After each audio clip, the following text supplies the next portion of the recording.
How's it going, everybody? Nick Daniels here yet again. We're sitting in the car. This is like my new place to make videos. It's just convenient as hell. I'm at work all day. I get a little tired when I go home. I don't really want to make a video. I don't really want to walk anywhere. I just sit in my car on lunch break. Not a problem. This is it. We're going to have a little rant video here for you folks yet again. We're going to be talking about the bandwagon effect and my thoughts on that, of course. So the bandwagon, if you're not familiar with what I'm talking about, oh, a little hole over here in my car. Didn't even know that was there. Look at that. Cheers. So the bandwagon, if you don't know what that is, basically, for example, somebody does something, okay? People see that. They jump on the bandwagon, right? They're physically on now the bandwagon, right? And they follow that person. I mean, you could look at it like somebody's going to the liquor store, but jumps on the bandwagon, they all go to the liquor store together. That's kind of the idea. So in this case, somebody makes a YouTube video about a topic, and everybody follows that topic. So they all make their own YouTube videos about that topic. So, for example, you know, again, everybody jumps on the bandwagon. Let's do like the Draw My Life videos. I think those are a really good example for this situation, and I'll tell you why. Because I don't know how the Draw My Life videos actually started. I have no absolute idea or inkling of how those came to pass. But I'll tell you that they're everywhere. Like, you go, like, especially a couple years ago, I remember watching Markiplier back in the day, and he had done it, and that it was like in the recommended, and it was just Draw My Life from every like bigger YouTuber. So that kind of, I guess you could kind of look at it in that perspective, that they basically jumped on the bandwagon. There's not really a way around that, unfortunately. That's just kind of how it is. That's, you know, that's essentially what it is everybody, you know, everybody kind of gets that good idea. Like, somebody did something really cool, let's jump on top of that and let's get on this. Especially while it's hot. That's normally one of the bigger things too. You want to do that while it's kind of popular. You could look at it like if there was a news topic video, like something happened in the news and I reported it, like I talked about it. I didn't report it, but you know what I mean. I talked about my thoughts on it. That's jumping on the bandwagon, right? It's kind of hard not to go on the bandwagon, and sometimes that's the problem. But I always have a problem with people jumping on the bandwagon when it's like the stupid cause. Like there was one a long time ago, where I don't know the full story, or I can't remember it anyway. That's what I'm trying to tell you. And it was somebody that had shot a lion.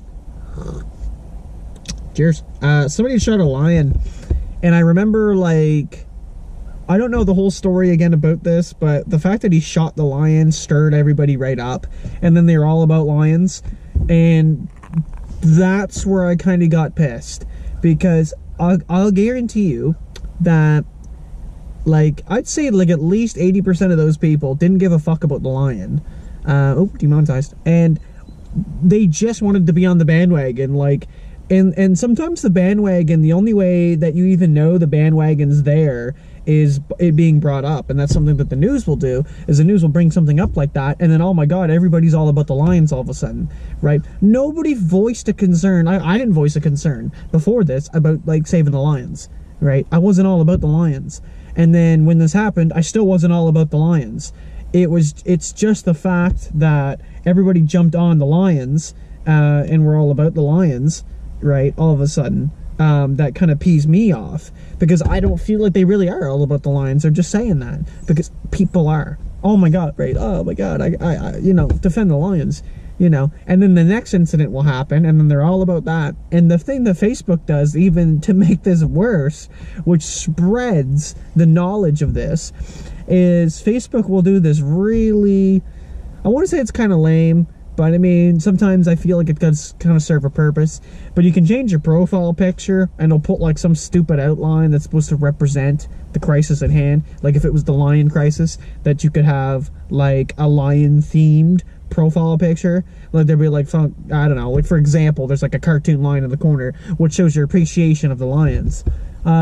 So all of a sudden your whole Facebook friend list is doing this, and then I'm not, right? And I must look like the villain. No, I mean, nobody ever said, I don't think anybody ever said that to me, but I'm just saying it's a possibility. Yeah, the bandwagon, I mean, it kind of comes from anything. Like whoever invented this fucking Budweiser backpack started a bandwagon because everybody's jumped on that too. I mean, I see kids in the schools. Like I work in a couple of the like elementary schools and middle schools around, and I'll go in to do some of the tech work, and you know, there's a kid there wearing a Budweiser backpack, and he's like 16. It's like, dude, you're not even legal yet. Like maybe you should wait. You know, I don't know. Like the bandwagon is something that I feel everybody like you will eventually be on the bandwagon whether you admit it or not.